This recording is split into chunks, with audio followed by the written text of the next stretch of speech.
అన్నిటికన్నా ఆడపిల్ల జీవితంలో అత్యంత క్లేశం ఏమిటో తెలుసా అండి?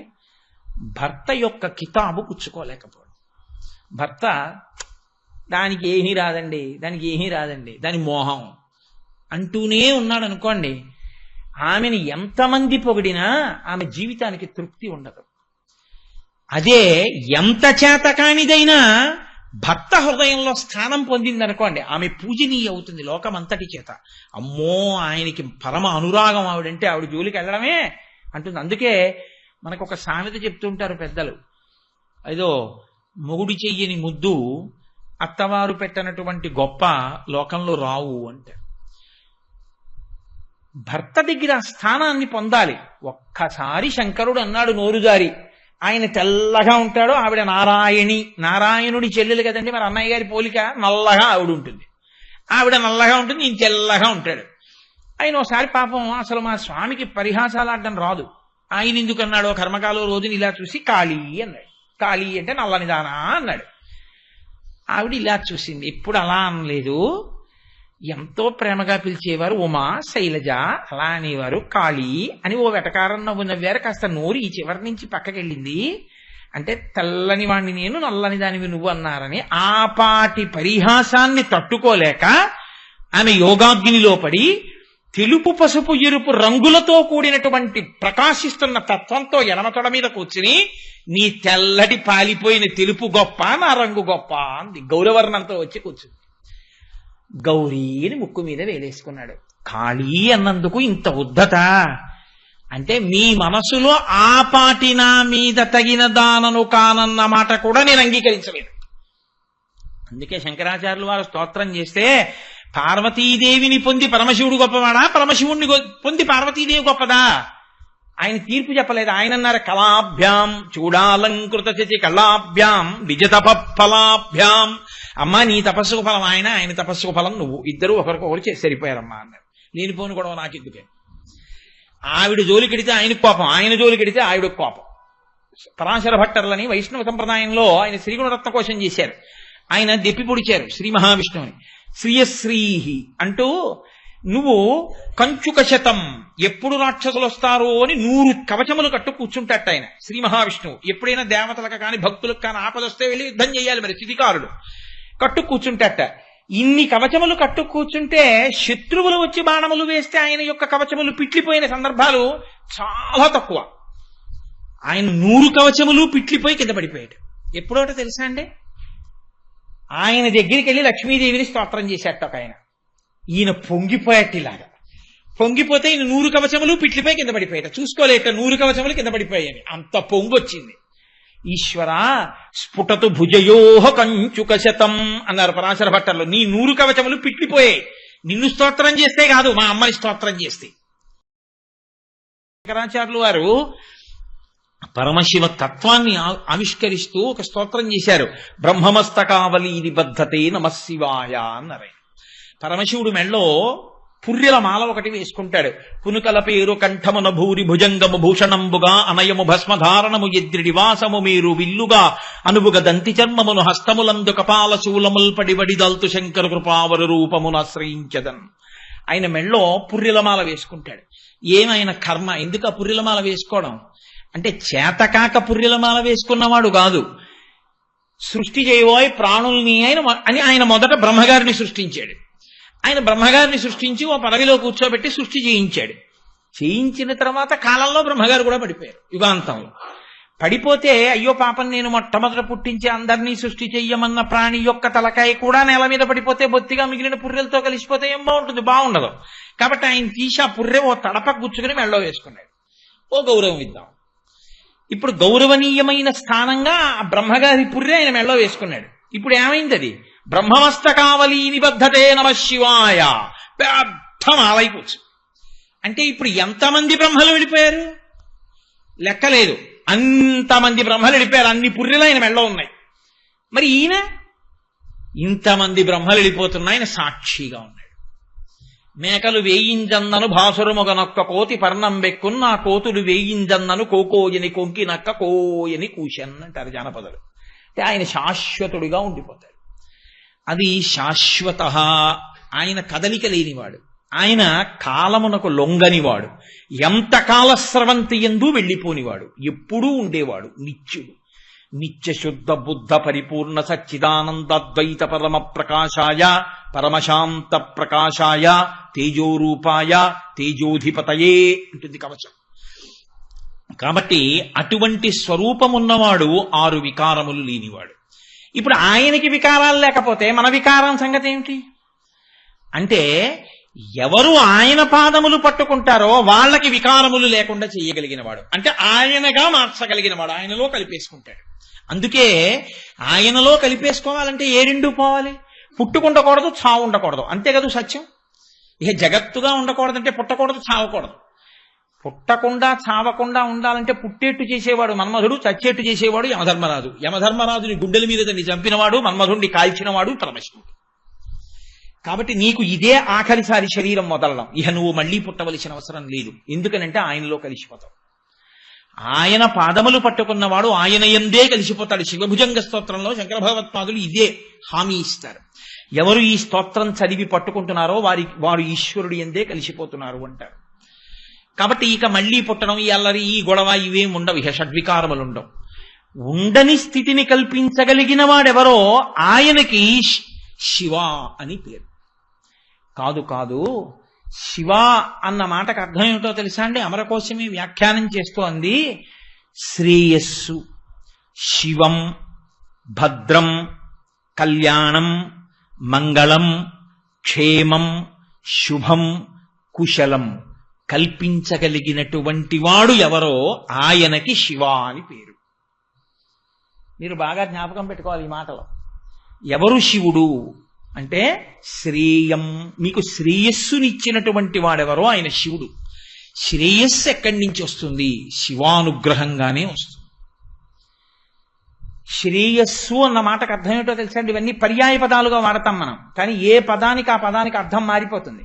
శ్రేయస్సు అంటే కాలమునందు మీరు సంకల్పించినటువంటి మంచి పని జరగడానికి కావలసినటువంటి ఆనుకూల్యమైన స్థితి ఏర్పడుట, దానికి శ్రేయస్సు అని పేరు.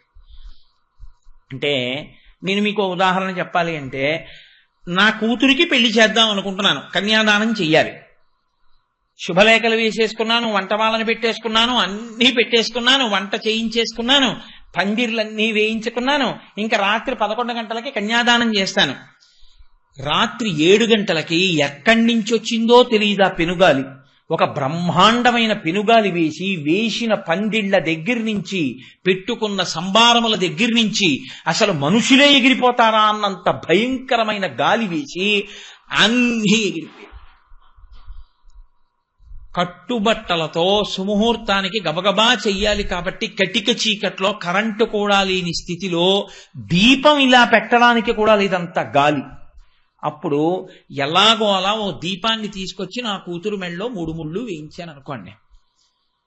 ఇలా జరగడానికి తుఫాన్ వస్తుంది అని ప్రమాద హెచ్చరిక ఉండి కూడా తుఫాన్ రాకుండా సంతోషంగా మీరు అనుకున్నట్టు హాయిగా పందిరి వేసి వాతావరణం చల్లగా ఉండి చక్కగా మీరు గోదానం చేసి కన్యాదానం చేసి, మీరు కన్యాదానం చేసిన తర్వాత కొన్ని వేల మందికి మీరు అన్నం పెట్టి సంతోషంగా ఇంతమంది బంధుమిత్రుల్ని చూసుకుని మీరు పరవశించిపోయేటట్టుగా మీకు ఆనుకూల్యమై పరిస్థితులు నిలబడ్డాయనుకోండి.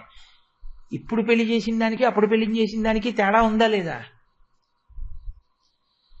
మీరు చేయవలసిన ధార్మికమైన పని, మీరు చెయ్యవలసిన మంచి పని, ఆ మంచి పని ఏ విఘ్నము లేకుండా చాలా చక్కగా జరిగేటట్టు చెయ్యగలిగినటువంటి, జరిపించగలిగినటువంటి అనుగ్రహము ఎవరి నుండి ప్రసరిస్తుందో వాడికి శివుడని పేరు. శివానుగ్రహం లేదో నువ్వు అనుకున్న కార్యము, నువ్వు సంకల్పం చేసిన కార్యం మంచిదైనా అయిందనిపిస్తాడు. అంతే, మహా అయితే అయిందనిపిస్తాడు. దాని ప్రయోజనం చాలా మందికి అందే అవకాశం ఉండదు. ఎందుకుండదు? ప్రతిబంధకం అలా ఏర్పడుతుంది.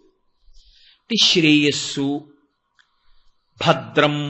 భద్రం అంటే ఏమిటో తెలుసా అండి? ఉన్నది ఉండడం భద్రం. ఉన్నది ఉండకుండా పోయిందనుకోండి, భద్రత లేదు అని గుర్తు.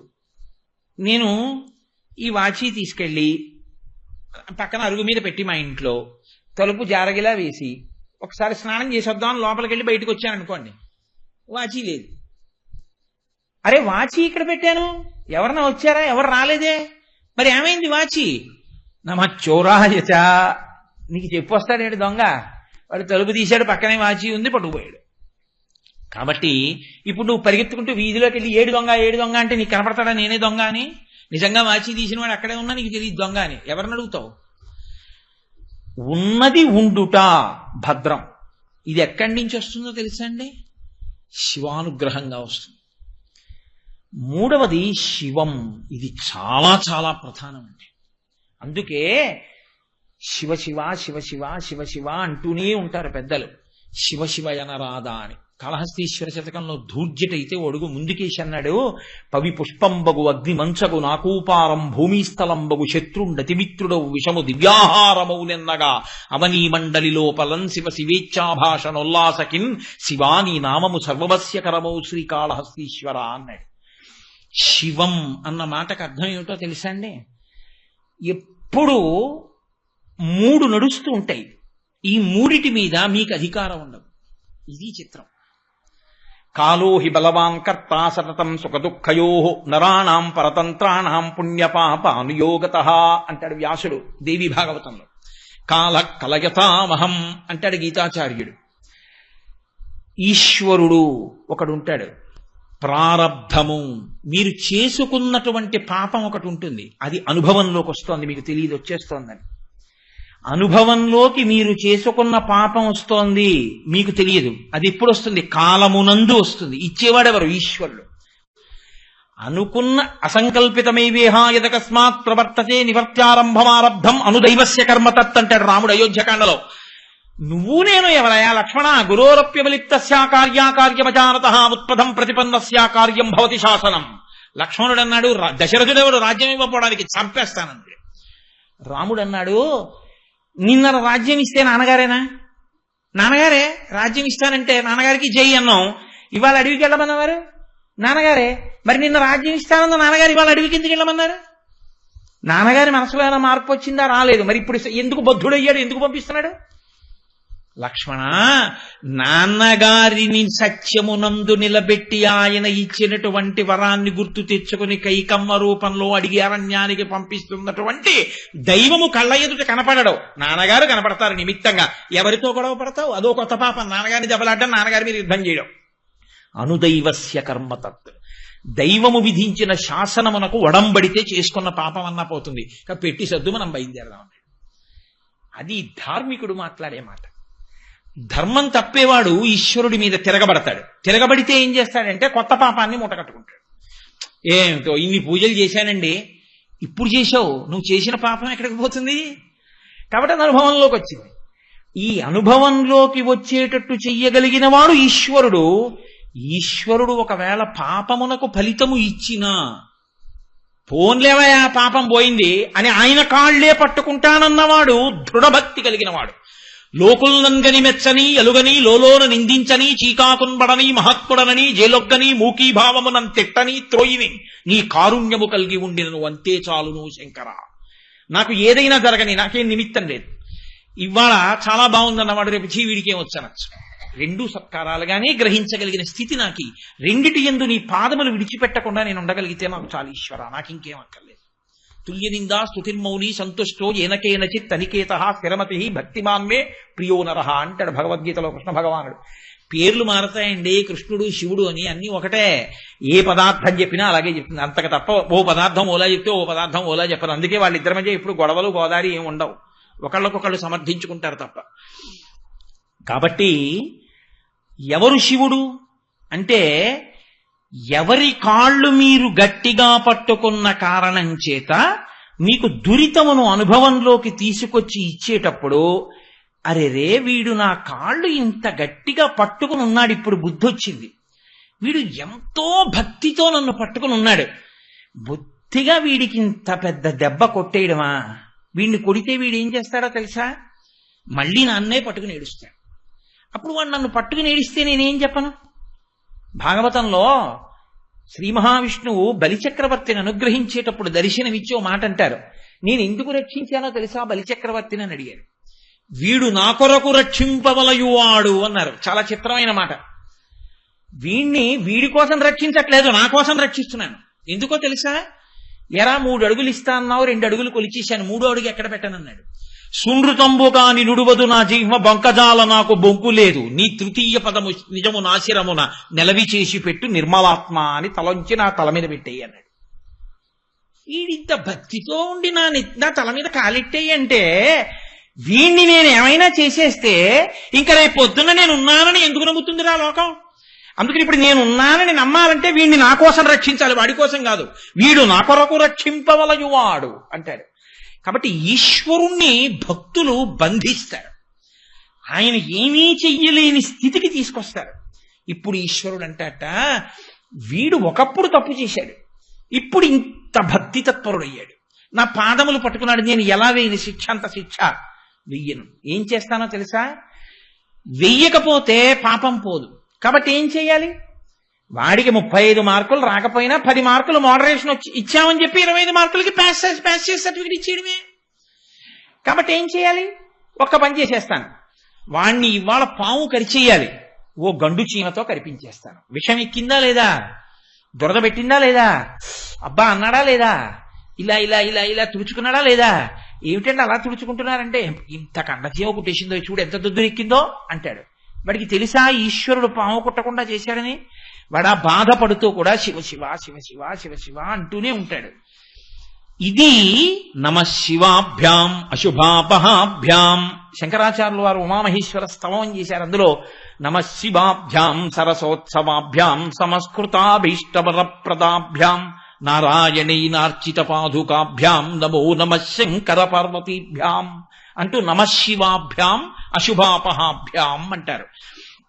రావలసినటువంటి అశుభాన్ని తీసేసి దాని స్థానంలో చాలా తక్కువ కష్టాన్ని మాత్రమే ఇచ్చి రక్షించగలిగినటువంటి శక్తి కలిగిన వాడెవరో వాడికి శివుడని పేరు. అయితే మీరు ఇక్కడ ఒకటి గుర్తుపెట్టుకోవాలి, నేను ఈ ఉపన్యాసం చెప్పేటప్పుడు కేవలం శివుడే ఇటువంటి వాడు, విష్ణువు కాడని నేను చెప్పట్లేదని మీరు గుర్తుపట్టుకోవాలి. ఆపదామపహర్తారం దాతారం సర్వసంపదాం లోకాభిరామం శ్రీరామం భూయో భూయో నమామ్యహం. ఆపదలను తీసేసి ఆపదల స్థానంలో మనకి సుఖములను ఇచ్చేవాడు రామచంద్రమూర్తి. అప్పుడు ఆయన ఎవరయ్యాడు? శివుడేనా అయ్యాడు? అందుకే శివుడు అవుతారు. ఎలా అవుతారంటే ఇదిగో ఇలా చేసి, అది ఈశ్వర స్థానము. అందుకని వాళ్ళకి ఈ పేర్లతోటి పై రూపాలతోటి వాళ్ళకి ఈ గొడవలేం ఉండవు. అది నిర్గుణ నిరంజన నిర్వికార నిత్యశుద్ధ బుద్ధ చైతన్య తత్వంగా అలా నిలబడి ప్రకాశిస్తుంటుంది. ఈ పై పటాటోపానికి వేషాలకి అల్లరబడిపోవడం అంతకన్నా అన్యాయం ఇంకోటి ఉండదు లోకంలో. కాబట్టి శివ ఆయన ఏం చేస్తూ ఉంటాడు? ఆయన పాదములను ఎవరు పట్టుకున్నారో వాళ్ళు చేసుకున్నటువంటి పాపము అనుభవములోకి వచ్చి వాళ్ళు కళ్ళంబట నీళ్లు పెట్టుకుని గుండెలు బాదుకుని ఏడవకుండా చూస్తాడు. మీకు అందుకే పెళ్లి చేస్తే గౌరీ తపస్సు చేయిస్తారు. ఎందుకు చేయిస్తారో తెలుసా అండి? ఆడపిల్లతోటి ఒక్కటే కారణం. అన్నిటికన్నా ఆడపిల్ల జీవితంలో అత్యంత క్లేశం ఏమిటో తెలుసా అండి? భర్త యొక్క కితాబు పుచ్చుకోలేకపోవడం. భర్త దానికి ఏమీ రాదండి, దానికి ఏమీ రాదండి, దాని మోహం అంటూనే ఉన్నాడు అనుకోండి, ఆమెను ఎంతమంది పొగిడినా ఆమె జీవితానికి తృప్తి ఉండదు. అదే ఎంత చేతకానిదైనా భర్త హృదయంలో స్థానం పొందిందనుకోండి, ఆమె పూజనీయ అవుతుంది లోకమంతటి చేత.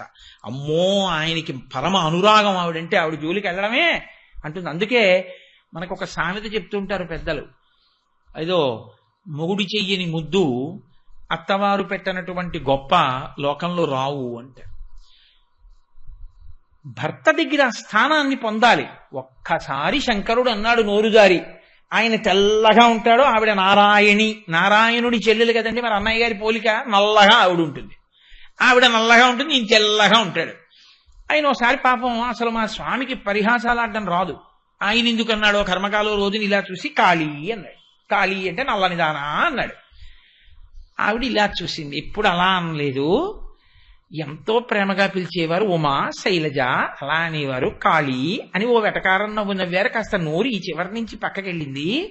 అంటే తెల్లని వాణ్ణి నేను, నల్లని దానివి నువ్వు అన్నారని ఆపాటి పరిహాసాన్ని తట్టుకోలేక ఆమె యోగాగ్నిలో పడి తెలుపు పసుపు ఎరుపు రంగులతో కూడినటువంటి ప్రకాశిస్తున్న తత్వంతో ఎడమ తొడ మీద కూర్చుని నీ తెల్లటి పాలిపోయిన తెలుపు గొప్ప నా రంగు గొప్ప అంది. గౌరవర్ణంతో వచ్చి కూర్చుంది. గౌరీని ముక్కు మీద వేలేసుకున్నాడు. ఖాళీ అన్నందుకు ఇంత ఉద్ధత అంటే మీ మనసులో ఆ పాటి నా మీద తగిన దానను కానన్న మాట కూడా నేను అంగీకరించలేదు. అందుకే శంకరాచార్యులు వారు స్తోత్రం చేస్తే పార్వతీదేవిని పొంది పరమశివుడు గొప్పవాడా, పరమశివుణ్ణి పొంది పార్వతీదేవి గొప్పదా? ఆయన తీర్పు చెప్పలేదు. ఆయన అన్నారు కళాభ్యాం చూడాలంకృత చచి కళాభ్యాం విజతప ఫలాభ్యాం. అమ్మా నీ తపస్సుకు ఫలం ఆయన, ఆయన తపస్సుకు ఫలం నువ్వు, ఇద్దరు ఒకరికొకరు చేసి సరిపోయారమ్మా అన్నారు. లేనిపోని గొడవ నాకెందుకే. ఆవిడ జోలికెడితే ఆయనకు కోపం, ఆయన జోలికెడితే ఆవిడకు కోపం. పరాశర భట్టర్లని వైష్ణవ సంప్రదాయంలో ఆయన శ్రీగుణరత్న కోశం చేశారు. ఆయన దెప్పి పొడిచారు శ్రీ మహావిష్ణువుని. శ్రీయశ్రీహి అంటూ నువ్వు కంచుక శతం, ఎప్పుడు రాక్షసులు వస్తారో అని 100 కవచములు కట్టు కూర్చుంటట్టు ఆయన శ్రీ మహావిష్ణువు. ఎప్పుడైనా దేవతలకు కానీ భక్తులకు కానీ ఆపదొస్తే వెళ్ళి యుద్ధం చేయాలి, మరి స్థితికారుడు కట్టు కూర్చుంటట్ట. ఇన్ని కవచములు కట్టు కూర్చుంటే శత్రువులు వచ్చి బాణములు వేస్తే ఆయన యొక్క కవచములు పిట్లిపోయిన సందర్భాలు చాలా తక్కువ. ఆయన 100 కవచములు పిట్లిపోయి కింద పడిపోయాడు. ఎప్పుడోట తెలుసా అండి, ఆయన దగ్గరికి వెళ్ళి లక్ష్మీదేవిని స్తోత్రం చేసేట ఒక ఆయన. ఈయన పొంగిపోయేట్టిలాగా పొంగిపోతే ఈయన 100 కవచములు పిట్లిపోయి కింద పడిపోయాట. చూసుకోలేక 100 కవచములు కింద పడిపోయాయని అంత పొంగొచ్చింది. ఈశ్వర స్ఫుటతు భుజయోహ కంచుక శతం అన్నారు పరాశర భట్టర్లు. నీ 100 కవచములు పిట్లిపోయాయి. నిన్ను స్తోత్రం చేస్తే కాదు, మా అమ్మని స్తోత్రం చేస్తే. అనుకలతను కాండాలింగనారంభ శుంభ ప్రతిదిశ భుజ శాఖా శ్రీ సఖానోకహద్భి స్తననయన గుళుచ్ఛస్పార పుష్పద్విరేపారచీతు మై లక్ష్మీ కల్పవల్లి కటాక్షాన్ అంటారు అందులో ఆయన. కాబట్టి అలా లక్ష్మీనారాయణోపాసన చేస్తారాయన.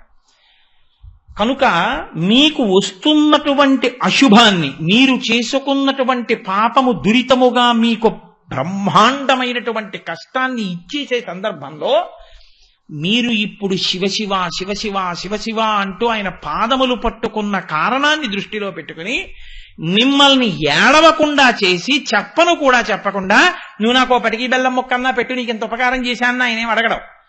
మీరు పట్టుకున్నారు కాబట్టి మీకు తెలియని కూడా తెలియదు ఆయన చీమతో కనిపించాడు, ఇవాళ పాముతో కనిపించలేదని. ఒక్కొక్క రోజున చూడండి, అకస్మాత్తుగా ఏదో తగులుతుంది, తెగుతుంది, నెత్తురు వస్తుంది. అంటే ఆ రోజున శరీరము తెగి నెత్తురు ధారలుగా కారవలసినటువంటి పరిస్థితి ఏదో ఉంది. కానీ ఆయన ఏదో దీక్షలో ఉన్నాడు, ఆయనకి ఏదో ఒక భగవత్ కార్యంలో నిమగ్నం అయి ఉన్నాడు. కాబట్టి ఇప్పుడు ఆయనకి శరీరములోంచి నెత్తురు ఏరులా కారకూడదు, ఆయన హాస్పిటల్లో వెళ్ళి పడిపోకూడదు, ఆయనకి కట్లు కట్టకూడదు. కాబట్టి పడిపోతాడు, చిన్న దెబ్బ తగులుతుంది, నెత్తురు కారుతుంది, కట్టుకోడు, హాస్పిటల్కి వెళ్ళడు, ఏమీ చేయడు, ఎప్పుడు ఏం చేస్తున్నాడో అది చక్కగా చేసుకెళ్ళిపోతాడు. ఇప్పుడు పడిపోవడం జరిగింది, నెత్తురు కారడం జరిగింది, బాధపడడం జరిగింది, కానీ ఆయనకి మాత్రం ఏ ఉపద్రవం రాలేదు. ఇది చేసిన వాడు ఎవరో తెలుసా అండి? శివుడు. కాబట్టి శివ శివ, ఇది శివం, శ్రేయం, భద్రం, శివం, మంగళం. మంగళం అంటే ఏమిటో తెలుసా అండి?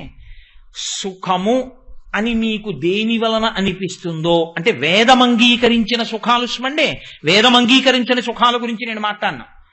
వేదము అంగీకరించినటువంటి సుఖములు ఏ ఉన్నాయో అవి మీరు పొందడానికి కావలసినటువంటి యోగ్యతని ఈశ్వరుడు కల్పిస్తే దానికి మంగళం అని పేరు. అంటే ఓ ఉదాహరణ చెప్పాలి అని అనుకోండి, నేను నా ఇంట్లో పూజ గది ఏసీ చేయించుకుందాం, నేను చదువుకునే గది ఏసీ చేయించుకుందాం అని నేను అనుకోలేదు. కానీ శివ సంకల్పమస్తు ఈశ్వరుడికి కలిగింది. వీడు పాపం చెమట్లు తుడుచుకుంటూ ఆ చదువుకుంటుంటే చెమట అంతా పుస్తకాల మీద పడిపోతూ అది తుడుచుకుంటూ రమించిపోతూ, అయ్యో నాకు ఏసీ కూడా ఈశ్వరుడు ఇవ్వలేదు, ఇన్నాళ్ళ నుంచి నేను ఇవన్నీ చదివి ఇంత మురిసిపోతున్నాను, ఏమిటో నన్ను కరుణించలేదని అనుకుంటాడేమో వీడని. అసలు ఆడు అనుకోకపోయినా ఆయనే తెచ్చి ఓ ఏసీ బిగింపించేశాడు. నువ్వు కొనలేదు, నువ్వు తేలేదు, కానీ ఏసీ మాత్రం వచ్చి కూర్చుంది గదిలో. ఇది కళ్యాణం. జీవబ్రహ్మైక్య సిద్ధి కళ్యాణం పక్కన పెట్టండి. మీకు సుఖమును కల్పించగలిగినటువంటి వస్తువులు మీ ఇంటికి వచ్చి చేరుట, ఇది కళ్యాణం. వస్తువు వచ్చి చేరింది, కానీ మీరు కాని ఏసీలో పడుకున్నారో వెంటనే మీకు పరిశం పడుతుంది. ఉపన్యాసాల మాట దేవుడికి ముక్కు తుడుచుకోవడం సరిపోతుంది అన్నారు అనుకోండి డాక్టర్ గారు. ఇంకా అది నాకేమైనా అనుభవంలోకి వస్తుందా? ఇంటికి వచ్చిన వాడు ఎవడో పడుకోవాలా, అది ఎప్పుడు వేసుకోవట్లేదు, కాస్త మీరన్నా వేసుకు పడుకోండి అని బతిమాలాలి. కాదు, మంగళం అంటే వస్తువు చేరడం, కళ్యాణం అంటే అది మీకు అనుభవైక వేద్యం అవడం, దాన్ని మీరు అనుభవించగలగడం. మంగళం, కళ్యాణం, శుభం. శుభం అంటే ఏమిటో తెలుసా అండి? ఏ సుఖమును మీరు అనుభవించారో దాని వలన ఇప్పుడు ఇక్కడ మీరు సంతోషాన్ని పొందడమే కాకుండా దీర్ఘకాలమునందు మీకు అదొక గొప్ప ప్రయోజనమును చేకూర్చుట. అంటే నీ మాట ఏమిటో అయోమయంగా ఉందయా అంటారు మీరు. నేను కలిపెట్టగలను. నేను మీకు ఒక ఉదాహరణ చెప్పాలి అంటే, ఇప్పుడు ఏసీ ఉంది మీరు చదువుకునే గదిలో. ఇప్పుడు మీరు ఏసీ ఉంది కదా అని ఇంకా మీరు అక్కడ దుప్పటి వేసుకు పడుకోవడం మొదలెట్టారనుకోండి, అది శుభం కాదు, కళ్యాణమే కానీ శుభం కాదు. ఇప్పుడు మీరు అబ్బా ఇంకా నాకు ఇప్పుడు వేడిగా ఉంటే ఏమిటి, ఇంకోలా ఉంటే ఏమిటి, హాయిగా చదువుకుంటాను కూర్చుని, చల్లగా కూడా ఉంది, ఇంకా నాకు ఇంతకన్నా కావలసింది ఏముందని మరింత రమించిపోయి చదువుకుంటున్నారు, ఇంకా బాగా చదువుకోగలుగుతున్నారు. ఇది శుభం.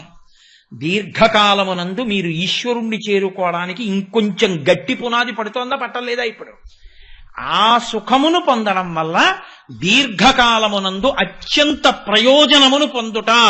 యజమాని ఇంటి వస్తువు దేన్నైనా అలాగే వాడుకోమని చెప్పింది శాస్త్రం. అందుకే ఇది ఎక్కడ ప్రారంభమో తెలుసా అండి? బ్రహ్మచారికి ఇవేం లేవుగా. బ్రహ్మచారి ఇవన్నీ చేయకూడదు అసలు. బ్రహ్మచారి తాంబూలము వేసుకోకూడదు, తలకాయ దూకోకూడదు, అద్దము చూసుకోకూడదు. ఓ శిఖ పెట్టుకుని గురువు గారు వెళ్ళి భిక్షాటన చేసి పట్టుకురారా అంటే ఆ పట్టుకొచ్చిన అన్నం గురుపత్ని ఏది పెడుతుందో అది తినడం అంతే. ఇంకా వాడికి సుఖం అన్నమాట ఏది?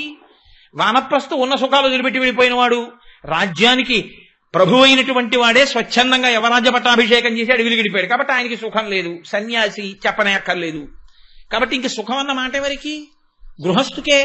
గృహస్థుకి సుఖం ఎప్పుడు వచ్చింది అసలు?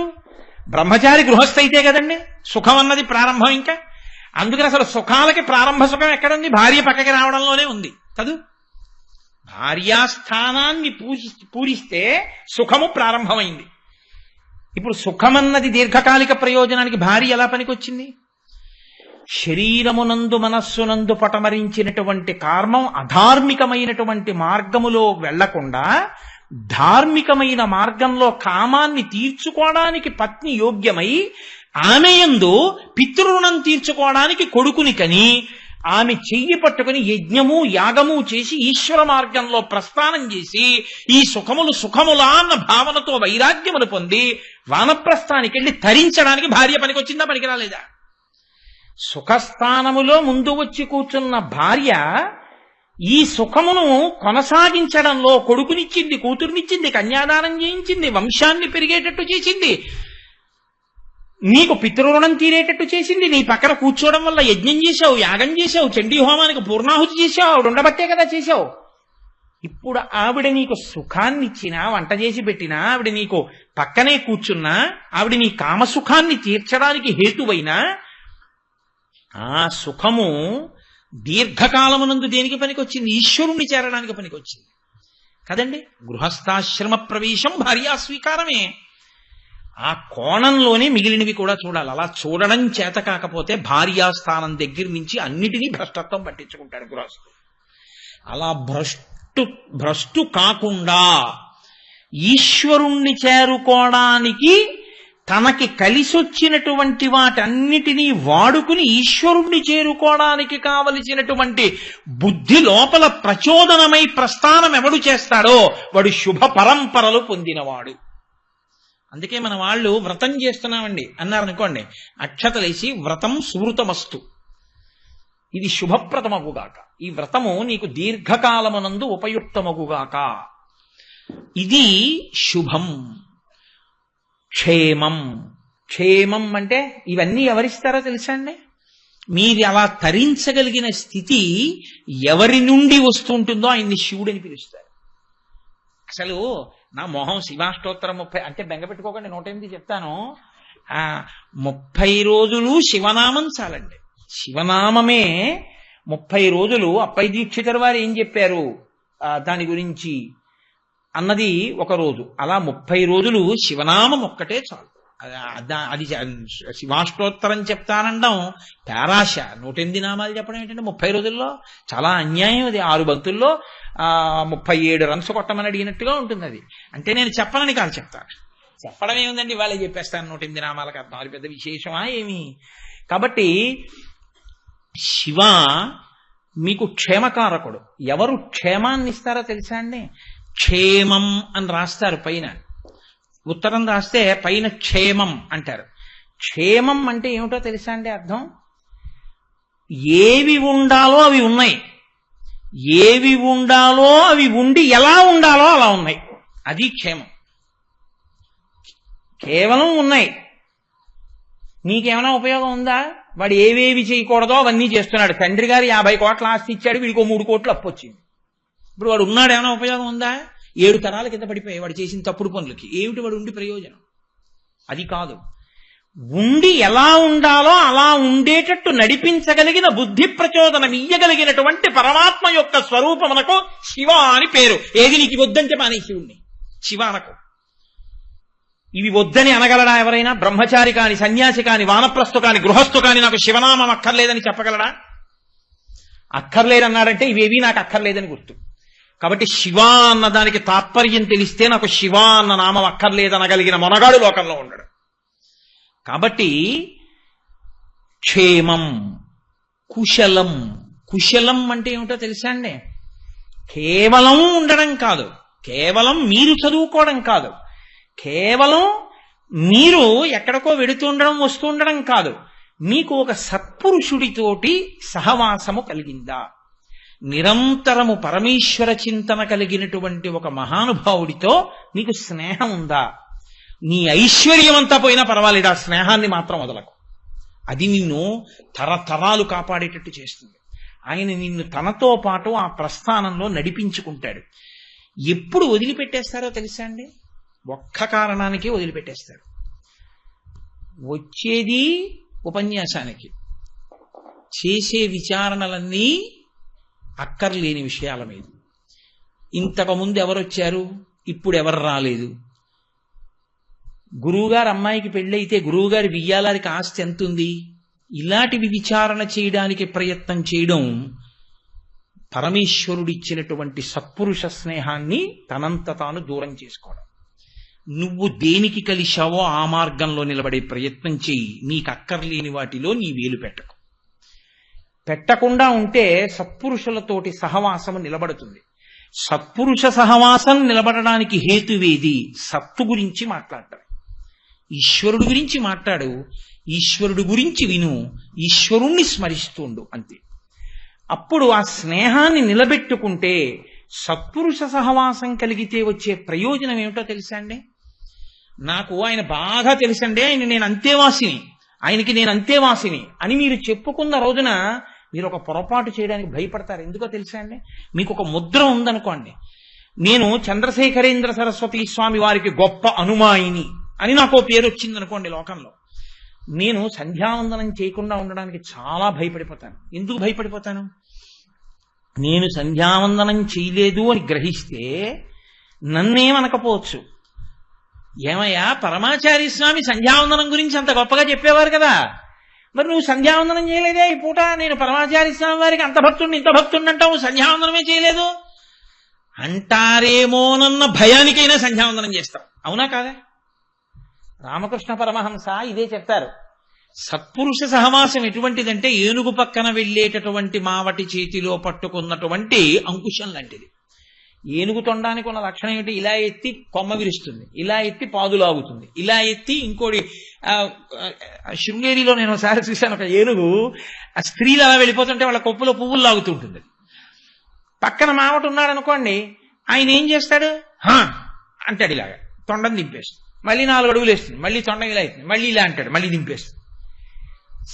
పక్కన మావటి ఎంత బలంగా, ఏనుగు కన్నా బలంగా ఉన్నాడు కాబట్టి ఆయన యొక్క అంకుశం దెబ్బకి తొండం నింపిందండి అనడానికి ఏనుగు ఎంత ఉంటుందో ఆయన ఎంత ఉంటాడు. అంత బలం ఉన్న ఏనుగు తనంత తాను కట్టుబడింది మావటి యొక్క అంకుశానికి, మావటికి తప్ప. నిజానికి ఏనుగు తలుచుకుంటే మావటిని తొండంతో తొట్టు చుట్టి అవతలికి విసిరేయగలదు, కాలు కింద పెట్టి తొక్కేయగలదు. కానీ తనకి ఎన్ని రకాల బలాలున్నాయని మీరు అనుకుంటున్నారో అన్నిటినీ పక్కన పెట్టి మామటకి లొంగిపోయిన ఏనుగు పూజనీయతని పొందుతుంది, ఈశ్వరుణ్ణి తల మీద పెట్టుకుంటుంది. అడవిలో తిరిగేటటువంటి ఏనుగు, క్రమశిక్షణ లేని ఏనుగుని తీసుకొచ్చి వెంకటాచలంలోనో లేకపోతే తిరుత్తణిలోనో అరుణాచలంలోనో ఈశ్వరుడు యొక్క ఊరిరిగిం పెడుతుంటే దాని ముందు ఏనుగుల్ని నడిపించారు. వేటిని నడిపిస్తారు? మామటి మాటకి లొంగే ఏనుగే ఈశ్వరుణ్ణి తల మీద పెట్టుకుంటుంది గురువాయూరులో. గురువుగారి మాటకి, సత్పురుషుడి యొక్క మాటకి తనంత తాను అహంకారమును మీరు పొందడానికి ఎన్ని హేతువులు మీకున్నాయో అన్నిటినీ పక్కన పెట్టి మీ అంత మీరు లొంగిపోవడం అలవాటైతే మీకు సత్పురుష సహవాసం చేత మీరు ఎలా ప్రవర్తించాలో అది మీకు అలవాటు అవుతుంది. కనీసం అయ్యో ఆయనతో ఉంటున్నాం, ఇలా చేస్తే బాగుంటుందా అని మీరు చేయకుండా ఉంటారు కదండి. ఇది కుశలం. అలా ఉండడానికి కావలసినటువంటి సత్పురుష సహవాసం నీ జీవితంలో ఏమైనా దొరికిందా? నువ్వు ఆయనతో కలిసి ఉండడం ఒకెత్తు, ఆయన నిన్ను పేరు పెట్టి పిలవడం ఒకెత్తు. ఆయన నిన్ను గుర్తుపడతారా? అంతమందిలో చూడగానే ఆప్యాయంగా పలకరిస్తారా? నీ జీవితంలో, నీ జీవకోటి యాత్రలో నువ్వు ఒక పెద్ద మెట్టు పైకెక్కి నించున్నట్లు గుర్తు. ఆపాటి పరిచయం ఉందిగా, చాలు నీ జన్మకి. ఈ స్థితి నిలబెట్టుకోవాలంటే చాలా జాగరూకతతో ఉంటే అంతేవాసివి కాగలవంటే మనసులో జ్ఞాపకానికి ఉంటావు. ఈ స్థితిని నువ్వు పొందుతూ ఉంటే కుశలం. ఇది ఎవరిస్తారు ఇటువంటి అభ్యున్నతిని? నీకు రాకపోయినా వచ్చినవాడు ఒకడు ముందు నడిస్తే వాడు చేయబట్టుకుంటే నువ్వు అదే పొందుతావు కదండి. శేషాద్రి ఎక్స్ప్రెస్ ఎక్కి పడుకున్నవాడు ప్రత్యేకంగా తిరుపతి వెళ్ళక్కర్లేదు, తెల్లారేపటికి తిరుపతిలోనే ఉంటాడు. ఎందుకంటే శేషాద్రి తిరుపతి వెళ్ళింది కాబట్టి. సత్పురుషుడి చొక్కా పట్టుకున్నవాడు సత్పురుషుడు చేరిన చోటికే చేరుతాడు. ఎందుకు చేరుతాడు? అథవా కొంత దూరమైనా చేరిపోతాడు కదండి. ఆయనంత ఉపాసన బలం లేకపోవచ్చేమో కానీ ఆయనతో ఊళ్ళోకి వెళ్ళాడు, తెల్లవారులు ఎత్తే ఆయన ఇంటికి వెళ్ళాడు, ఆయన చెప్పిన మాటలు పాటించాడు, ఆయన మీద నమ్మకం పెంచుకున్నాడు, ఆయన చెప్పింది విన్నాడు, ఓ గురువుగారు అన్నాడు, భక్తితో మార్చుకున్నాడు జీవితాన్ని. జీవనయాత్రలో పెద్ద పెనుమార్పు వచ్చిందా లేదా? ఇది రావడానికి హేతువు సత్పురుషులతో సహవాసం. ఇది ఏర్పడితే కుశలం. మీకు ఎలా దొరుకుతాడు సత్పురుషుడు? సత్పురుషుడు అన్నవాడెవరు? ఆయనకి ఏ కోరిక లేదు, ఆయనకే ఇది పొందుదామని లేదు. ఇది పొందుదామని లేనివాడు మీ దగ్గర ఎందుకోసం ఆశ్రయిస్తాడు? మీ వల్ల ఏ ప్రయోజనం కలగాలని కోరుకుంటాడు ఆయన ఏం కోరుకోడు. మీరు ఆయనతో కలిసి ఉన్నా ఆయనకి అంతే సంతోషం, మీరు ఆయన్ని విడిచిపెట్టేసినా ఆయనకి అంతే సంతోషం. ఆయన పట్టుకున్న నాడు పొంగిపోడు, విడిచిపెట్టిన నాడు ఏడుస్తూ కూర్చోడు. ఎందుకంటే ఆయనకి తెలుసు లోకంలో ఎవరిని పట్టుకోవాలో ఆయనకి తెలిసి ఉన్నవాడు కాబట్టి ఈ పట్లకి ఈ విడుపులకి ఆయనేం బాధపడిపోయేవాడు కాడు, పొంగిపోయేవాడు కాడు. కానీ పట్టుకోవలసిన కర్తవ్యం ఎవరి మీద ఉంది? నీ మీద ఉంది. ఆ పట్టు నీకు తెలిసిందా? అది తెలిసేట్టు చెయ్యగలిగిన ప్రజ్ఞ ఎవరిలోంచి ప్రకాశిస్తోందో వాడికి శివుడని పేరు. ఆ శివానుగ్రహం ఉంటే నీకు సత్పురుష సహవాసము లభిస్తుంది. కాబట్టి ఇన్నిటిని ఇవ్వగలిగిన వాడెవరు? ఆయన శివుడు అంది. కాబట్టి చూడండి, ఇంకా నేను కొన్ని విడిచిపెట్టేస్తున్నాను. ఎందుకని అంటే నేను ఈ శివనామం దాటకపోతే మహేశ్వర నామంలోకి ఎప్పుడు వెళ్ళను. కాబట్టి భయం. నిన్ననే నాకు ఇంటికి వెడుతున్నప్పుడే కారులో నానాజీ గారు లెక్క చెప్పారు, నువ్వు ఇన్ని పూర్తి చేస్తుండాలి రోజు. నిన్ను అడుగుతా మళ్ళీ కారు ఎక్కినప్పుడు, ఇన్ని చేశావా అని అడుగుతాను. ఒళ్ళు జాగ్రత్త పెట్టుకో, అన్ని నామాలు పూర్తి చెయ్యి అని చెప్పారు. కాబట్టి నేను శివనామం దగ్గరే ఉండిపోతే ఎలా? కాబట్టి ఇన్నింటిని ఇవ్వగలిగిన వాడు శివుడు. ఇందులో మీకు నాకు అక్కర్లేదండి ఇవేవి అన్నవాళ్ళు ఎవరైనా ఉన్నారు ఈ సభలో అని నేను అనుకోవట్లేదు కదండి. ఇవన్నీ కావాలంటే శివుడు కావాలి. అయితే ఇక్కడ ఒక ప్రశ్న, శివుడు కావాలంటే శివుడికి ఏమిస్తే మీ వాడవుతాడు కదండి. అసలు శివుడు మీ వాడవడానికి మీరేం చెయ్యాలి? అసలు ఇంకా పెద్ద విచిత్రం ఏమిటో తెలుసా అండి? మీ వాడవాలి అంటే ఆయనకి కూడా మీకులా అవసరాలు ఉన్నవాడై ఉండాలి కదూ. అవసరాలు ఉన్నవాడైతే మీరేమైనా ఇస్తే అవసరం తీర్చుకుంటాడు. ఒకప్పుడైనా ఆకలి వేసింది అనుకోండి, ఓ యాపిల్ పండు ఇస్తే తింటాడు. ఒకప్పుడైనా దాహం వేసింది అనుకోండి, కాసిన మంచినీళ్ళు ఇస్తే తాగుతాడు. ఒకప్పుడైనా పంచి కట్టుకోవలసిన వాడు అనుకోండి, మీరు పంచిస్తే ఇవాళ రేపో ఎప్పుడో అప్పుడు కట్టుకుంటాడు దాన్ని కదా. ఆయన గురించి శాస్త్రం ఏం చెప్తోందో తెలుసా అండి? శివుడి గురించి ఆయన అత్యంత పరిశుద్ధాత్మని, ఆయన అత్యంత, ఇంక నీకు ఇంత అంతా చెప్పడానికి వీలు లేనంత పరిశుద్ధమైనటువంటి ఆత్మ కలిగినటువంటి వాడై త్యచోహం శివ ఉచ్యతే, అటువంటి వాడు శివ అని చెప్పబడుచున్నాడు. అత్యంత పరిశుద్ధాత్మనే అన్న మాటకు అర్థం ఏమిటో తెలుసా అండి? 3 మలములు లేనివాడు అని అర్థం. సమస్త జీవకోటికి 3 మలములు ఉంటాయి. ఆణవ మలము, కార్మిక మలము, మాయిక మలము అని 3 మలాలు. ఆణవ మలము అంటే మీరు ఏ ప్రాణిని తీసుకోండి, అందులో పంచభూతాలు ఉంటాయి. ఆ పంచభూతాలే పృథివీ, ఆపస్తేజో, వాయురాకాశాలు. నేనున్నాను అనుకోండి, ఈ శరీరం, దీనికి పృథివీ ఇలా అంటే మట్టి వస్తుంది. తేజో, ఇందులో కొంత వేడి ఉంటుంది. వాయు, ఇందులోకి గాలి వెళ్ళి పైకి వస్తుంది. నీరు, కొంత నీరు ఉంటుంది, ఎప్పుడు రక్తమే నీటి రూపం ప్రవహిస్తూ ఉంటుంది. ఆకాశ, ఖాళీ జాగాలు ఉంటాయి. మెదడులో నరాల దగ్గర నుంచి గుండె కవాటాలు లోపలంతా కడుపులో ఖాళీ జాగాలు ఉంటాయి. అవి లేకపోతే ప్రమాదం. మూసుకున్నాయనుకోండి బ్లాక్ పడిపోయింది అంటారు కదా. కాబట్టి ఖాళీ జాగాలు ఉంటాయి. ఇవి అన్నిటి యందు ఉంటాయి, సమస్త ప్రాణుల యందు ఉంటాయి. కానీ ఈ పంచభూతములతో తయారు చేయబడిన శరీరం ఉన్నవాడు, ఈ పంచభూతములతో సమస్తమును తయారు చేసినవాడు, వాడెవరో వాడు ఆణవ మలము లేనివాడు. కాబట్టి అసలు ఇలాంటి శరీరం ఆయనకి లేదు. ఈ శరీరాలన్నీ మాత్రం ఆయనే చేశాడు. కాబట్టి ఇప్పుడు ఇలాంటిది లేదు కదండి. లేనప్పుడు ఎలాంటిది ఉందో పక్కన పెట్టండి. నేను ఒక మాట చెప్తాను. వ్యోమవత్వ్యాప్త దేహాయ, ఆకాశమంత దేహం ఉంది. ఓ పంచిల చాపు ఇవ్వండి. మీ దగ్గర ఉందా ఏమన్నా అలాంటి చాపు? ఆయన కట్టుకోవడానికి సరిపోతుందా అది? అందుకే శంకరాచార్యులు వారు శివానంద లహరి చేస్తే ఆశ్చర్యకరమైనటువంటి శ్లోకం ఒకటి చేశారు ఆయన. ఈశ్వర గంధే గంధ వహాత్మతాన్ నపచనే, నీకు నేను గంధం రాస్తాను కానీ నాకు వాయువు అంశిస్తావా అని అడిగారు. అప్పుడు అంతా నిండిపోయిన వాడికి అంతటా నిండిపోయిన వాయువై గంధం రాయొచ్చు. ఎంత ఉన్నాడని మీరు రాస్తారు? పంచభూతములతో తయారు కానివాడు అంతటా నిండిపోయిన వాడికి మీరు పంచిల శాపం ఇస్తారు. వస్త్రం సమర్పయామి, ఆయన వేసుకునే రుద్రాక్షమాల మీ దగ్గర ఉందా? ఆభరణం సమర్పయామి, ఆయన నాగాన్ని వేసుకుంటాడు, మీరు తెచ్చేస్తారా పావుని? ఆయన ఒంటికి అలదగలిగినంత విభూతి మీ దగ్గరుందా? ఏమిస్తానని మీరంటారు ఆణవమలం లేని వాడికి? కార్మిక మలము. కార్మిక మలము అంటే ఏమిటో తెలుసా అండి? జీవుడు వాడే శరీరాలు మార్చుకున్నాడు. ఇత పూర్వం కొన్ని కోట్ల శరీరములలో ఉన్నప్పుడు చేసుకున్నటువంటి పాప పుణ్యములు పెద్ద పెద్ద పర్వతాల్లా పడిపోయి ఉంటాయి. చేసుకున్న కర్మల వలన పాప పుణ్యములు పర్వతముల వలె పడి ఉన్న జీవుడెవరో వాడు కార్మిక మలమున్నవాడు. ఆ పాప పుణ్యములే అనుభవంలోకి వస్తుంటాయి. ఆయనకి పాపము లేదు, పుణ్యము లేదు, కాబట్టి కార్మిక మలము లేదు. మాయిక మలము అంతటా ఉన్నాడని ఉపన్యాసం చెప్తాను. అరోపదేశ వేళాయాం సర్వే వ్యాస పరాశరాహ. ఇంకోటికి చెప్పమంటే అందరూ పరాశరులు, వ్యాసుడే. ఏదయా ఇన్ని మాటలు ప్రహ్లాదోపాఖ్యానం చెప్పావు, నీకు కనబడ్డాడా విష్ణు అంటే? ఇందుగలడు అందులేడని సందేహము వలదు చక్రి సర్వోపగతుండెందెందు వెదకి చూచిన అందందే కలడు దానవ అగ్రని వింటే. కానీ ఏడి కనపడతాడా? ఎందుకు కనపడ్డావు? మాయా. నామము రూపమునకే మాయా అని పేరు. నామరూపాలు కనపడతాయి కానీ నామరూపములు దేంట్లో వచ్చాయో అది కనపడదు. బంగారం కనపడదు, చెవుల కుండలములు కనపడతాయి, గాజులు కనపడతాయి, ఏదో కేయూరములు కనపడతాయి, కంకణములు కనపడతాయి, లేకపోతే నూపురములు కనపడతాయి తప్ప అది బంగారము అన్న గుర్తింపు మాత్రం రాదు. నామరూపములే కనపడుతూ ఉంటాయి. నామరూపముల యందు మాత్రమే నిలబడిపోగలిగినటువంటి స్థితి మాయ. ఆ మాయ నాకుంది, మనకుంది, ఆయనకి లేదు. కాబట్టి ఆయనకి మాయిక మలం లేదు. ఆయనకి 3 మలములు లేవు. ఆణవ మలము, కార్మిక మలము, మాయిక మలము, 3 మలములు లేనివాడెవరో అటువంటి వాడు అత్యంత పరిశుద్ధాత్మని అని పిలిచారు. ఇప్పుడు ఆయనకి నువ్వేమిస్తావు? ఏమిస్తే నీవాడవుతాడు?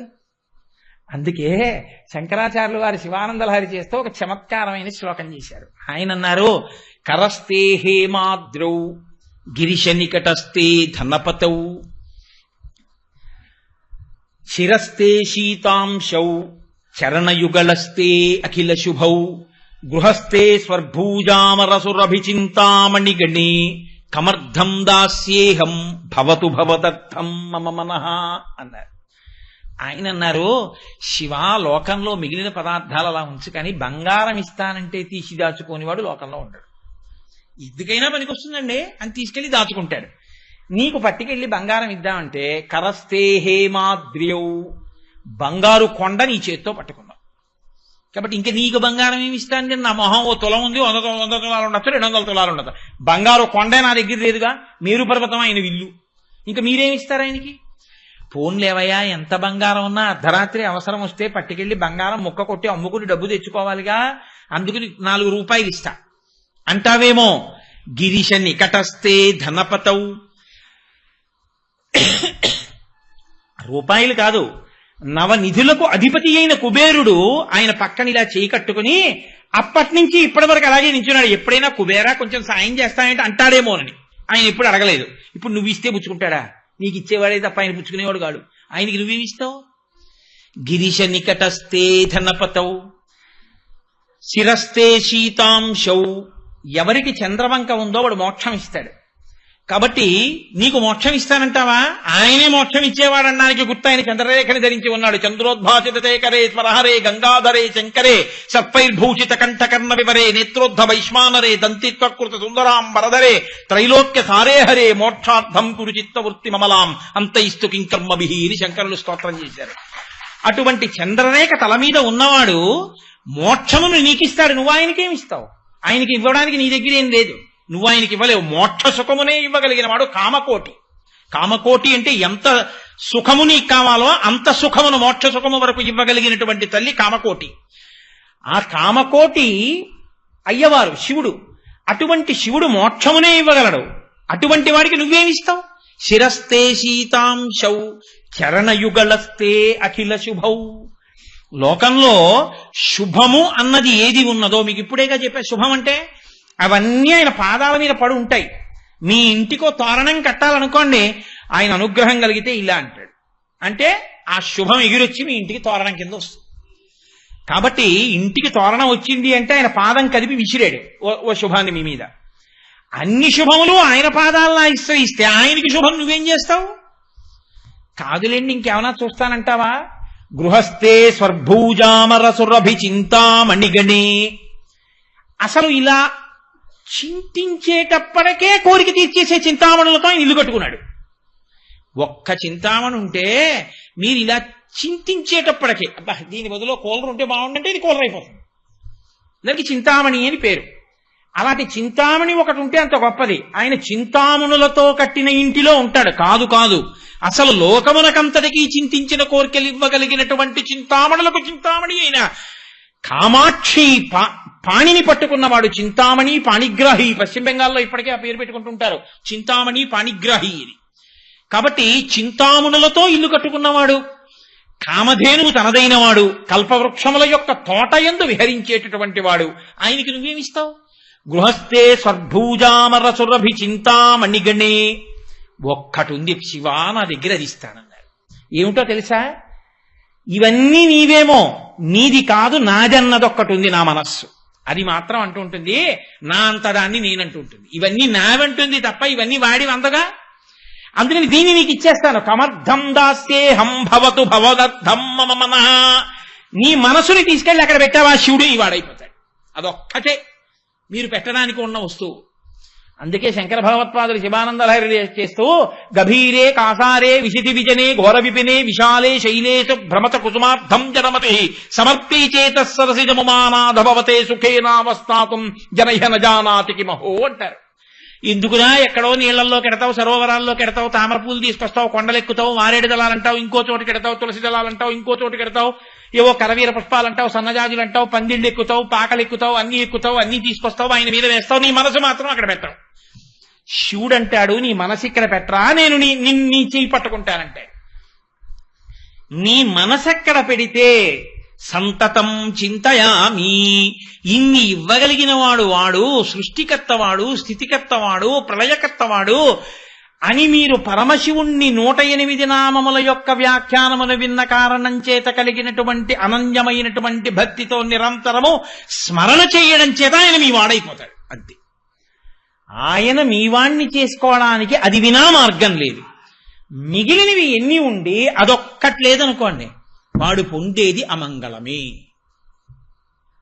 ఎక్కడ నిరూపించారో తెలుసా అండి ఈ ఘట్టాన్ని? విష్ణు భాగవతం అంటారు. భాగవతంలో దక్ష ప్రజాపతి యజ్ఞం చేశాడు.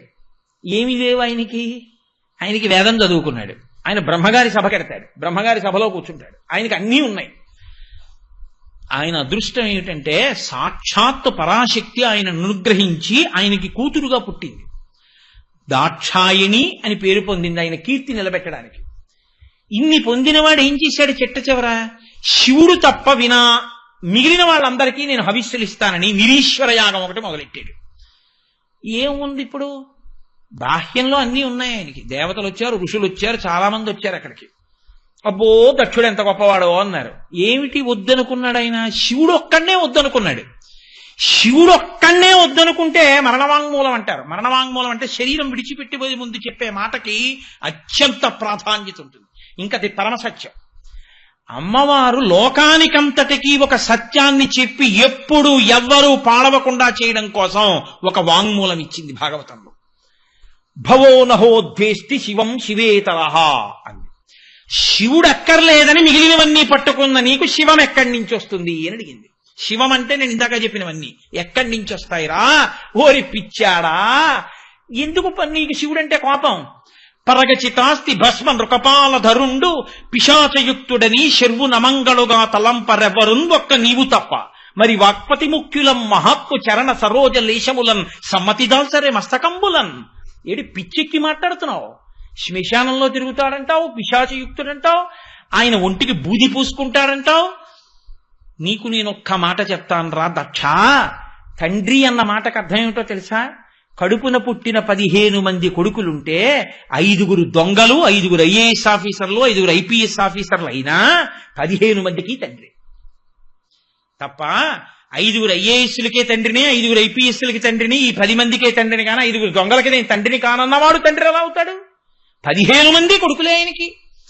15 మంది కొడుకులే ఈ 5 కోసమే ఆ 5 వెతుకుతున్నారు. తండ్రి గారి షష్ఠి పూర్తికి ఈ 5 వచ్చారు, ఈ 5 వచ్చారు, ఈ 5 వచ్చారు.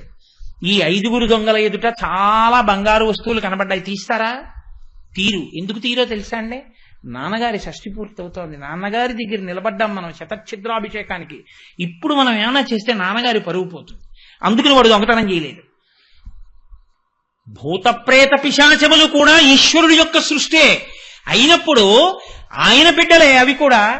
ఆయన వాటిని అణిచి ఉంచాడు కాబట్టి మీరు నేను ఇలా బతికున్నాం. ఆయన ఇవి నా బిడ్డలు కాదని వదిలేస్తే ఇంక శివాలయం పునరుద్ధరణ ఏమిటి, సభ ఏమిటి, ఉపన్యాసం ఏంటి, వచ్చి ఎప్పుడో పట్టుకుపోతాయండి కదండి. ఉత్తిష్టంతో భూత పిశాచాహ అంటే అంత తేలికపోతాయంటే. మీరు ఘంటారామం చేసి మేము శివాభిషేకం చేస్తున్నాం, మీకు మాకు గొడవలేదు వెళ్ళిపోండి అంటే వెళ్ళిపోతాయి. ఎందుకని? ఆయన బిడ్డలే.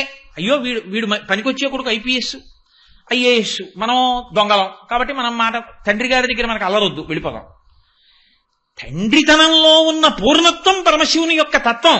అందుకని ఆయన దగ్గర అందరూ ఉంటారు. నీకేమర్థమైంది? బూడిద. ఆయన పిశాచయుక్తుడు అంటావేంటి? నీకేమీ అర్థం కాకపోగా శివుని నింద చేస్తావేంటి? అంత పలికి మారిన వాడు శివుడైతే చతుర్ముఖ బ్రహ్మగారు ఆయన కాళ్ళు కడిగి నీళ్లు ఎందుకు చల్లుకుంటున్నాడు? ఒక్కసారి అహంకరించాడు బ్రహ్మగారు లోకంలో. ఆయనకి 5 తలకాయలు ఉండేవి, శివుడికి 5 తలకాయలని. అంతే. శంకరాచార్యుల వారు సౌందర్యలహరిలో దెప్పి పొడిచారు. అమ్మా నువ్వు ఎందుకు రక్షించావో నాకు తెలుసులే అమ్మా అన్నారు. 5 ముఖములున్నవాణ్ణి అని అహంకరిస్తే నకేభ్య సంత్రసన్ ప్రథమమథనాదం దకరిపోహో. ఆయన ఏం కష్టపడలా శివుడు. ఏమిట్రో నీకు 5 తలకాయలు నాకు 5 తలకాయలు కాబట్టి సమానం అనుకుంటున్నావా అనో తలకాయల గిల్లీశాడు. దానికి ఏం పెద్ద యుద్ధం లేదు, గిల్లీశాడు. నకేభ్య సంత్రసన్ గోటితో ఇలా గిల్లీశాడు పువ్వుల. యుద్ధం చేసేవాడు ఒకరిని పడగొట్టి ఇంకోసారి ఇంకోటిని పడగొట్టాలంటే మళ్ళీ యుద్ధం చేయాలి. గోటితో గిల్లేసేవాడికి ఏముందండి, నేనే గిల్లేస్తాడు కదండి.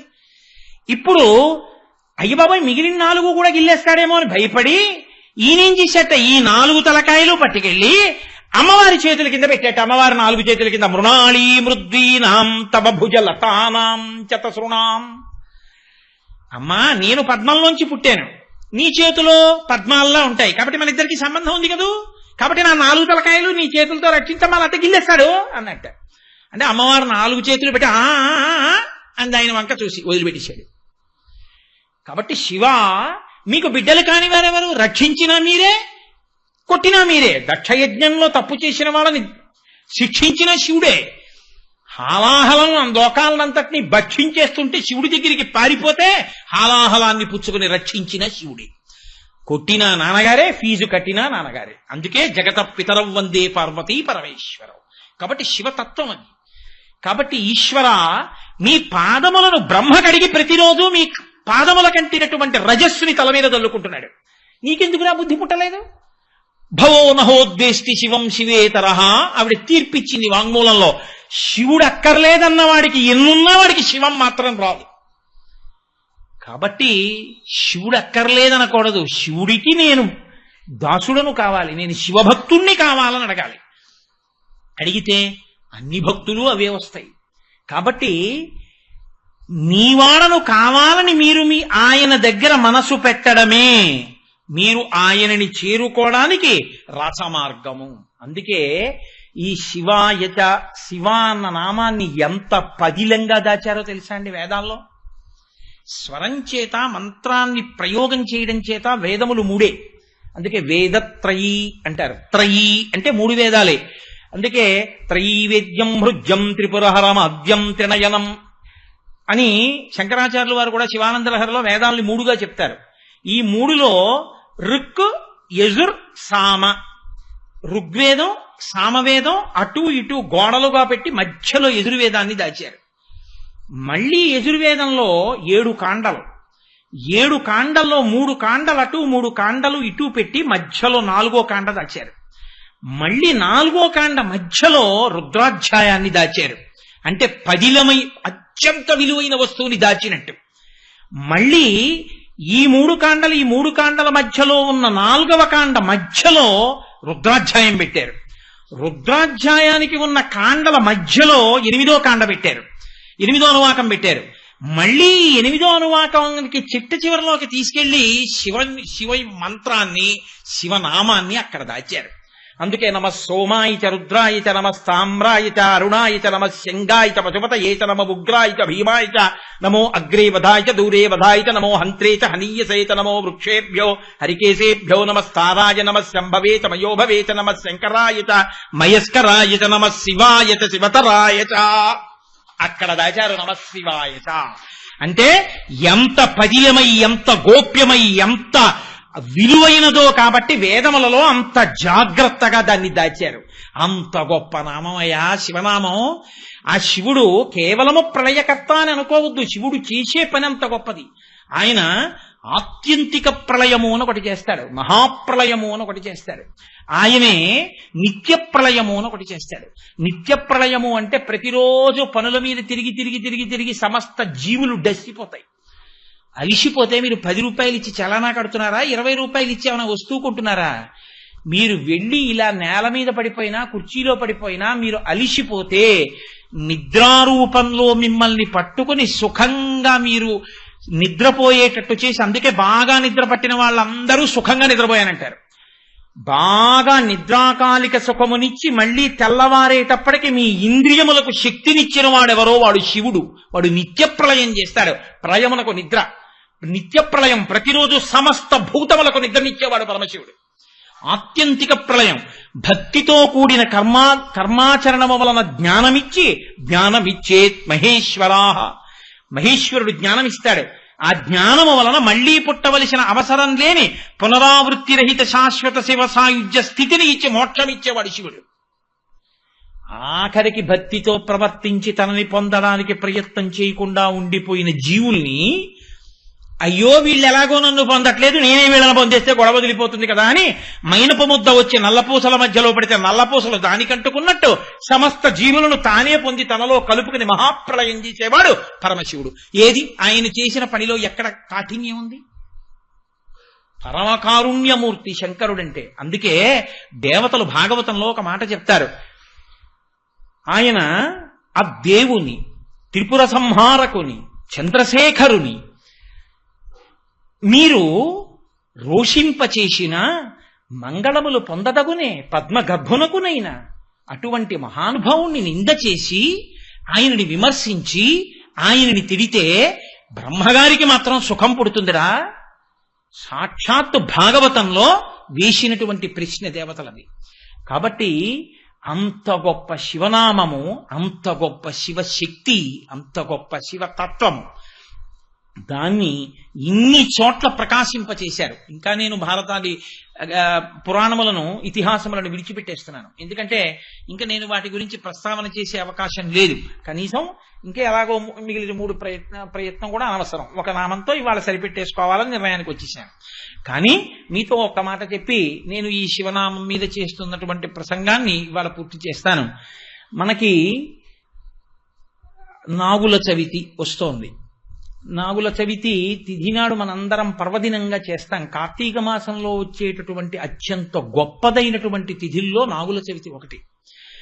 నాగుల చవితి మీరు చూడండి, ఎవరిని పూజ చేస్తాం? పుట్టలో ఉన్న పావుని పూజ చేస్తాం. మీరు కొంచెం జాగ్రత్తగా గమనించండి, మీకు తేలిగ్గా అర్థం అవడానికి నేను ఎక్కువ సమయం అవసరం లేని రీతిలో ఆవిష్కరించే ప్రయత్నం చేస్తున్నాను. నాగము అందరికీ ఆభరణం, దేవతలకి. వినాయకుడు పొట్టకి చుట్టుకుంటాడు. సుబ్రహ్మణ్యుడు సరే పైకి లేచినటువంటి పడగలతో ఉన్న జంటనాగుల రూపంలో ఉంటాడు. శివుడు నాగాభరణుడు. సాక్షాత్ శ్రీ మహావిష్ణువు శేషశయనుడు. ఆయన నాగం మీద నిద్రపోతూ ఉంటారు, పడుకుని ఉంటారు. నిద్రపోతూ ఉంటారు అంటే లోకంలో ఒక విషయం ఒకటి ఉంది. విష్ణువు నిద్రపోతారు ఆషాఢ మాసంలో, ఆయన మళ్ళీ ఏదో కొన్నాళ్ళు పోయిన తర్వాత ఉద్ధాన ఏకాదశి నిద్రలేస్తారని. ఆయన నిద్రపోయే నిద్ర మనం నిద్రపోయే నిద్ర లాంటి నిద్ర అనుకోకండి. శ్రీ మహావిష్ణువే నిద్రపోతే లోకాలను రక్షించేవాడు ఎవరండి? ఆయన నిద్ర తామసిక నిద్ర కాదు. నిద్రాముద్రాం నిఖిల జగతి రక్షణే జాగరూకం. ఆయన ఈ కన్నులు మూసి లోకన్నుతో ఎవడు భక్తితో ఉపాసన చేస్తున్నాడో దక్షిణాయనంలో గమనిస్తూ ఉంటాడు మనసుల్ని. అంతటి శక్తి స్వరూపమై పడుకుంటాడు. అందుకే ఆయన పడుకున్న కాలం అంతా ఉపాసన కాలం దక్షిణాయనం తప్ప ఆయన నిద్ర తామసిక నిద్ర కాదు. ఆయన నిద్రపోతాడండి అని చెప్పకూడదు, అది తెలిసి తెలియనితనం. ఆయన నిద్ర కాదది. నిద్రాముద్రాం నిఖిల జగతి రక్షణే జాగరూకం. మనకి జాగరూకం ఉండదు నిద్రపోతే. ఆయన బాగా జాగ్రత్తగా పరాకుగా గమనించే కాలం కాబట్టి దక్షిణాయనంలో ఆయన నిద్రాముద్ర పట్టిన కాలంలో అత్యంత జాగ్రత్తగా మనం ఉపాసన చెయ్యాలి. అలాంటి నిద్రాముద్ర ఆయన శేషుడి మీద పడుకుంటాడు. అది పాము. అదే పావుకి విరుద్ధమైనటువంటి గరుత్మంతుడి మీద ఆయన ఉంటాడు. ఆతత పక్షమారు తరజ కంపిత ఘూర్ణితాచల వ్రాత మహర్ణ ఉండు అంటారు నన్నయ్య గారి మహాభారతంలో. ఆయన రెక్కలు ఇలా విప్పు వేస్తుంటే అందులోంచి వేదముల యొక్క స్వరములు వినపడుతుంటాయి గరుత్మంతుడికి. అటువంటి మహానుభావుడు పాములు తింటాడు ఆయన. కాబట్టి పాములకు శత్రువు మీద ఎక్కి తిరుగుతాడు. గరుత్మంతుడి యొక్క ఆహారమైన పాము మీద పడుకుంటాడు. పరమశివుడు నాగాన్ని ఆభరణంగా వేసుకుంటాడు. వాళ్ళ అబ్బాయి పాములకు శత్రువైన నెమలి మీద ఎక్కి తిరుగుతూ ఉంటాడు. పరమశివుడు ఎక్కేటటువంటి ఎద్దు, ఆవు, వీటి రెండిటి డెక్కలు పాము మరణించడానికి ఒక కారణం.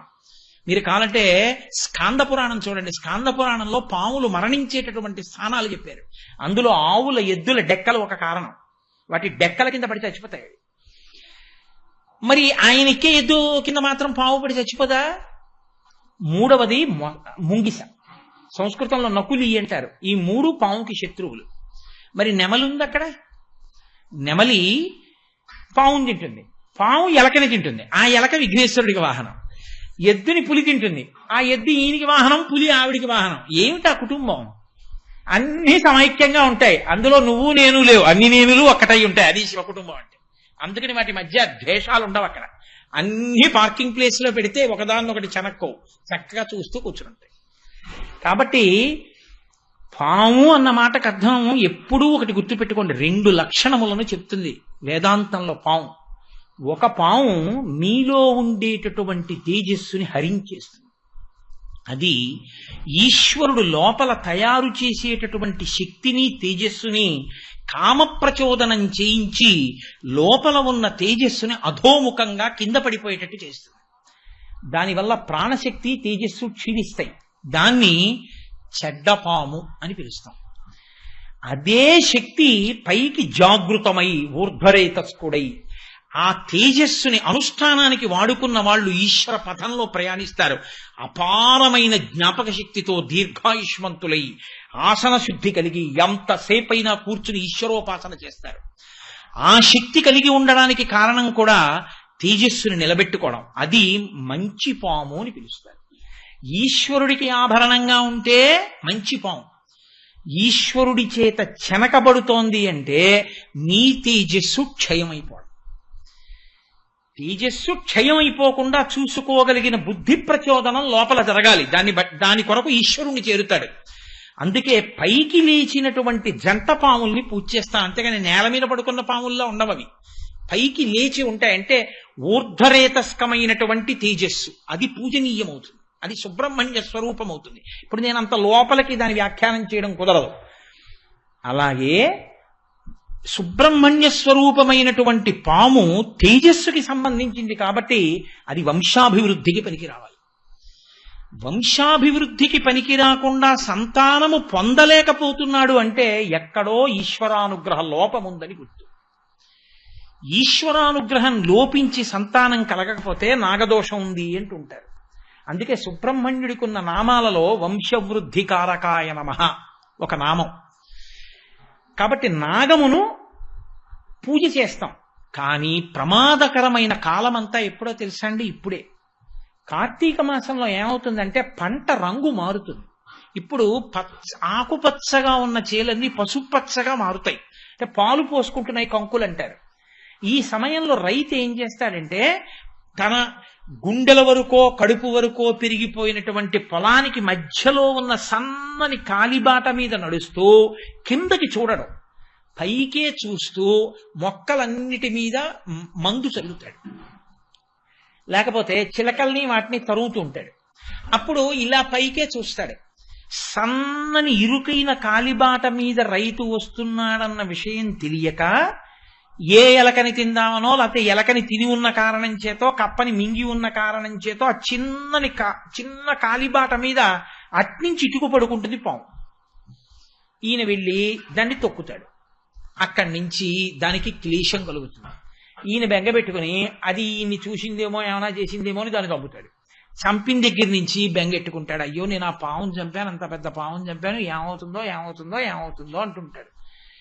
మా ఈశ్వర, మేము మీ యందు సుబ్రహ్మణ్య స్వరూపాన్ని చూసి వంశవృద్ధి కారకమై మేము ఈశ్వరుణ్ణి చేరుకోవడానికి కారకమైన తేజస్సుని చూసి పూజ చేసే వాళ్ళమే కానీ మేము వైరభావనతో చంపడం అన్నది మాకు జీవితంలో ఎప్పుడూ లేదు. మాకు సనాతన ధర్మంలో వేదం అలా చెప్పలేదు. మీ యందు మేము ఈశ్వరుణ్ణే చూసి పూజ చేస్తాం. కానీ మా కర్మ కాలి రైతు తొక్కితే రైతుదే పాపం అనుకోకండి. ఆయన పట్టుకొచ్చిన అన్నం మీరు తింటలా, మీకు వస్తుంది ఆ పాపం. కాబట్టి ఆ అన్నం తినకపోతే మీకు నాకు బతుకు లేదు. కానీ మీకోసం నా కోసం ఆయన తొక్కుతున్నాడు, ఆయన కొడుతున్నాడు. ఈ పాప నివారణ చేసుకోవడానికి కార్తీక మాసంలో ప్రత్యేకించి నాగుల చవితి నాడు పాప నివారణ కొరకు పుట్ట దగ్గరికి, అది ఉండే స్థానం దగ్గరికి మనం పెడతాం.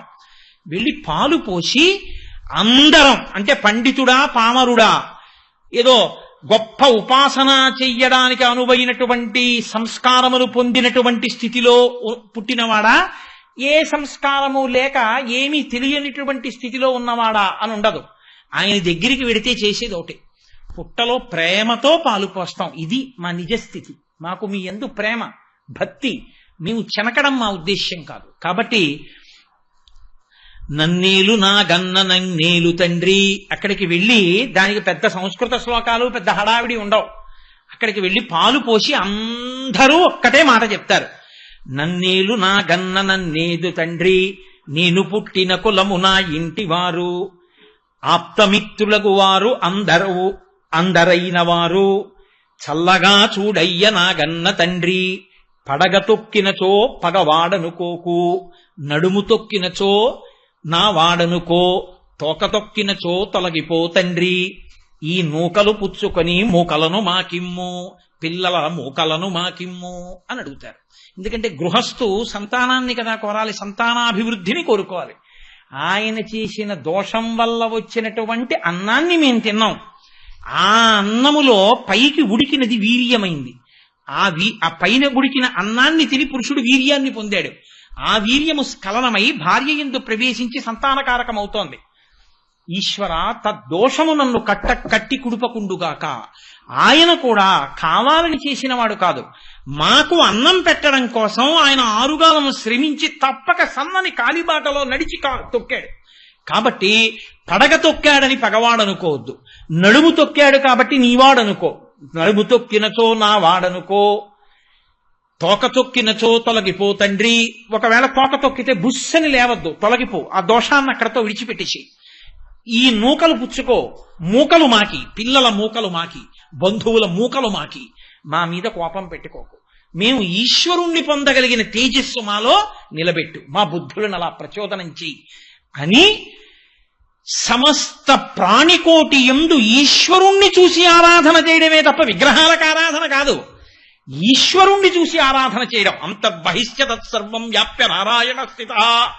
మేము అన్నం తినేటప్పుడు ఏ ప్రాణికి చిన్న కష్టం కలిగినా మేము తట్టుకోలేని ఉదార హృదయం, సున్నిత హృదయం వేదం మమ్మల్ని అలా సంస్కరించిందని మనుష్య జన్మ యొక్క సార్థకతని ఆవిష్కరించుకోవడం నాగుల చవితి నాడు ప్రతివారు చేసేటటువంటి కర్తవ్యం. కాబట్టి చక్కగా ఆ కోణంలో మీ దగ్గర లేకపోతే నేను రేపు నాగబాబు గారికి ఇది రాసి పట్టుకొచ్చి ఇస్తాను. ఇక్కడ ఒక బోర్డు మీద రాస్తారు. మీ దగ్గర లేకపోతే అలా చదివితే సంస్కృతం లేదు కదండి అని మీరు అనుకోక్కర్లేదు. చక్కగా మీరు ఒక కాగితం మీద రాసుకుని పుట్ట దగ్గరికి వెళ్ళి నూకలిచ్చి ఏదో గుడ్డు వేస్తారు, పాలు వేస్తారు, వేసి ఆయనని నిష్కల్మష హృదయంతో ఈ కోణంలో ప్రార్థన చేయండి. మీ తేజస్సు ఈశ్వరుల్లో కలవడానికి హేతు అవుతుంది. మీ వంశం అవిచ్ఛిన్నంగా పరంపరాగతంగా కొనసాగడానికి హేతు అవుతుంది. అలా నాగదేవతని పూజించే రోజు నాగుల చవితి. ముందు చెప్తే కదా మీరు ఏమైనా చేయడానికి అవకాశం ఉంటుంది. మీకు అన్నీ తెలుసు, తెలియనట్టు ఉంటారనుకోండి.